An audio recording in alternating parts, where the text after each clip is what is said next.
DSP Kader Baasha மீதான வழக்கில் CBI தாக்கல் செய்த அறிக்கையை கும்பகோணம் சிலை கடத்தல் தடுப்பு பிரிவு நீதிமன்றம் விசாரிக்க தடை விதித்து மதுரை அமர்வு உத்தரவு பிறப்பித்துள்ளது. சிலை கடத்தல் தடுப்பு பிரிவு முன்னாள் ஐஜி பொன் மாணிக்கவேல் தொடர்ந்த வழக்கில் உயர்நீதிமன்ற மதுரை அமர்வு உத்தரவு பிறப்பித்துள்ளது. இது தொடர்பான கூடுதல் விவரங்களை தருகிறார் செய்தியாளர் சந்திரன். வணக்கம். வழக்கின் விவரம் என்ன? வணக்கம். காதர் பாட்ஷா மீதான வழக்கின் இறுதி அறிக்கை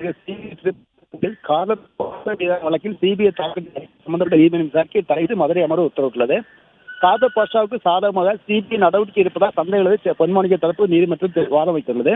பொன்மாணிக்கவேல் தொடர்ந்த வழக்கில் மதுரை உயர்நீதிமன்ற இந்த உத்தரவு பிறப்பித்துள்ளது. சிலை கடத்தல் தடுப்பு முன்னாள் ஐஜி பொன்மாணிக்கவேல் மதுரை அமர்வு வழக்கினை தாக்கல் செய்தார்.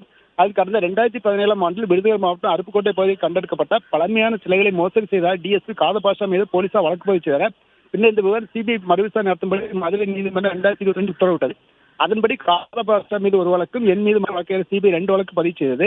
இதற்கிடையே தென் மாவட்ட சிலை திருட்டு வழக்கை விசாரிக்க மதுரை கூடுதல் தலைமை ஜுடிஷியல் மஜிஸ்ட்ரேட் நீதிமன்றத்தை 2024 ஆண்டு நியமித்து தமிழக அரசு அரசாணை பிறப்பித்தது. அதன் அடிப்படை என் மீதான வழக்கின் ஆவணங்களை மட்டும் சிறப்பு நீதிமன்றத்தில் சிபிஐ தாக்கல் செய்தது.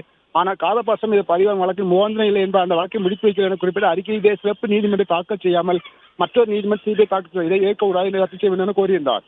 இந்த வழக்கு நீதிபதி புகழேந்தி முன்பாக விசாரணைக்கு வந்தது. அப்பொழுது மன்னர் தரப்பு ஆஜரான வழக்கில் காதர் பாட்ஷாவுக்கு சாதகமாக சிபிஐ நடவடிக்கை இருப்பதாக சந்தேகத்தை தெரிவித்தார். இதைத் தொடர்ந்து நீதிபதி மன்னர் தரப்பில் எழுப்பில் முகாந்திரம் உள்ளது.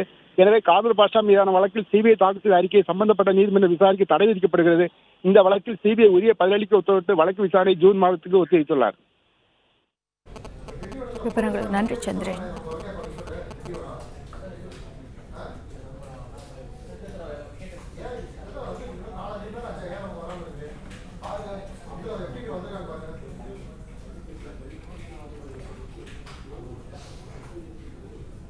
பிளே ஸ்டோர் மற்றும் ஆப் ஸ்டோரில் இருந்து பாலிமர் செயலியை QR கோடு மூலம் பதிவிறக்கம் செய்யுங்கள். செய்திகளை உடனுக்குடன் பெறுங்கள்.